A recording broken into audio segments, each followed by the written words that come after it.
कलकत्ता से सटे सोनारपुर की एक कहानी है जहां एक दिल दहला देने वाला एक हादसा सामने आया। जी हां, अपनी सगी नानी और अपने भाई का कत्ल कर दिया गया एक लड़की और उसके शौहर ने मिलकर किया। जी, आपको ये कहानी है सुष्मिता दास की और उनके शौहर सुशांतो दास की। आपको बताएं कि गंगा रानी दास एक रिटायर्ड महिला जो कि अपने घर में अपने शौहर और हैंडीकैप बिट्टू दास नवासे के साथ में रहती थी।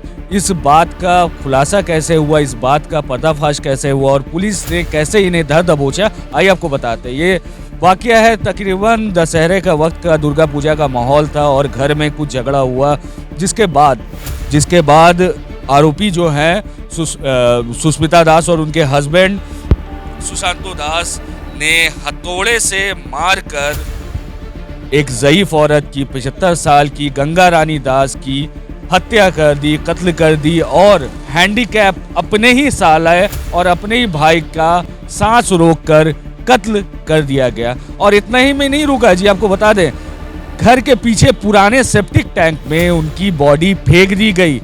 जिसके बाद जब पुलिस आती है और तफ्तीश चलती है तो कई दिनों के तफ्तीश के बाद उनकी जब कोई खबर नहीं मिल रही थी तो पुलिस को कैसे पता चला कि वो सेप्टिक टैंक के अंदर है। जी हाँ, पुलिस अंदर आती है और देखती है एक पुराने सेप्टिक टैंक में नया सीमेंट क्यों लगाया है। इस बात में पुलिस की बुद्धि ठनकती है और पुलिस उस सेप्टिक टैंक को तोड़ती है। तोड़ने के बाद में इलाके में जो हाहाकार मचता है और जो डर मचता है, जो अपने रिश्ते को तार-तार करते हुए आग के सामने गंगा रानी दास के शौहर देख रहे थे। उन्होंने, लोगों का कहना है या फिर आप तस्वीरें देख रहे होंगे, आप हमारे साथ में वीडियो देख रहे होंगे, रोंगटे खड़े हो जाते हैं जब वहां से सड़ी गली लाश, जी हाँ, सेप्टिक टैंक से लाश नहीं कहूँगा, कंकाल कहूँगा, सड़ी गली हालत में 2 लोगों के कंकाल मिले। जिसके बाद में जब इनके ऊपर सख्ती की गई तो पता चला कि प्रॉपर्टी तो एक वजह थी। जी हाँ, प्रॉपर्टी के साथ और भी वजह थे। तो क्या थे वो वजह, वो भी आपको बताते हैं।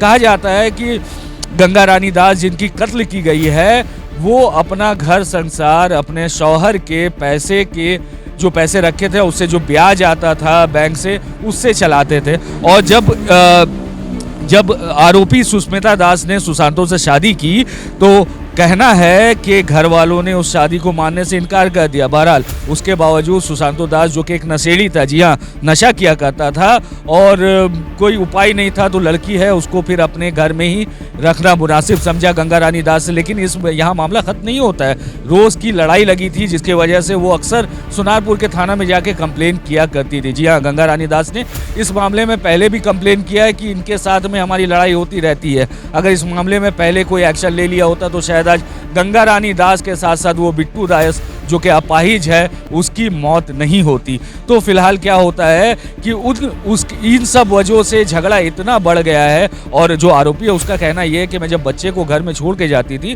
तो गंगा रानी दास उनके बच्चे को सही से नहीं देखती थी। महज यही वजह थी जिसकी वजह से गंगा रानी दास और उनके नवासे की कत्ल कर दी गई। इसके बाद में जब सोनारपुर थाना उन्हें पकड़ती है, उन्हें ले जाकर बरेपुर के महकमा अदालत में पेश करती है। जिसके बाद